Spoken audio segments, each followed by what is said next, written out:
കുട്ടികളോട് ചേർന്നിരിക്കാൻ പറ്റുന്നൊരു സമയം എന്ന് പറയുന്നത് കോമൺ ഡൈനിങ് ആണ്. ഒരു ദിവസം ഒരു സമയത്ത് നിങ്ങൾ എല്ലാവരും കൂടി ചുറ്റും ചേർത്തിരുന്ന് ഭക്ഷണം കഴിക്കണം. ആ ഭക്ഷണത്തിൽ നിങ്ങൾ ആരെങ്കിലുമൊക്കെ നിങ്ങളുടെ വിമർശനങ്ങൾ, നിങ്ങളുടെ അഭിനന്ദനങ്ങൾ, നിങ്ങളുടെ പൊതുവിവരങ്ങൾ നാട്ടിൽ നടന്നുകൊണ്ടിരിക്കുന്ന കുറിച്ച് നിങ്ങൾ ഹേമ കമ്മിറ്റി എന്തെങ്കിലും പറഞ്ഞു, നമ്മൾ പറയുന്നില്ല ഹേമ കമ്മിറ്റി നടക്കുന്നുണ്ടെങ്കിലും പറഞ്ഞു.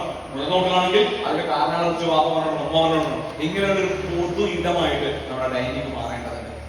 നിങ്ങൾ വിചാരിക്കേണ്ട അതൊന്നും ഓട്ടോമാറ്റിക്കായിട്ട് മാറില്ല. നിങ്ങൾ തീരുമാനിച്ചിട്ടാക്കണം. ഞാൻ ഇനി മുതൽ ഞങ്ങളെല്ലാവരും പാപ്പയും ഉമ്മയും മക്കളും ഒരുമിച്ച് ഒന്നുകിൽ ബ്രേക്ക്ഫാസ്റ്റ് അല്ലെങ്കിൽ ലഞ്ച് അല്ലെങ്കിൽ ഡിന്നർ ഏതെങ്കിലും ഒരു സമയത്ത് ഞങ്ങൾ ഒരുമിച്ച് ഭക്ഷണം കഴിക്കും. ഒരുമിച്ച് ഭക്ഷണം കഴിക്കുമ്പോൾ വെറും ഭക്ഷണം കഴിക്കൽ മാത്രമാവില്ല, ആരോഗ്യകരമായ ചർച്ചകൾ ഉണ്ടാവും. കുട്ടികളുടെ ഫ്യൂച്ചറിനെ കുറിച്ച്, പഠനത്തെ കുറിച്ച്, നടന്ന PTA മീറ്റിങ്ങിനെ കുറിച്ച്, ഇന്ന് കേട്ട ക്ലാസിനെ കുറിച്ച് എന്തെങ്കിലുമൊക്കെ നമ്മൾ അതിൽ ഒരു പോയിന്റ് നിങ്ങൾ സംസാരിക്കും. വാപ്പനോട് പറയണം, ഇന്ന് ഞാനൊന്നും ഞാൻ കുറച്ച് ടയർഡാണ്, എനിക്ക് അമ്മനോട് അങ്ങോട്ട്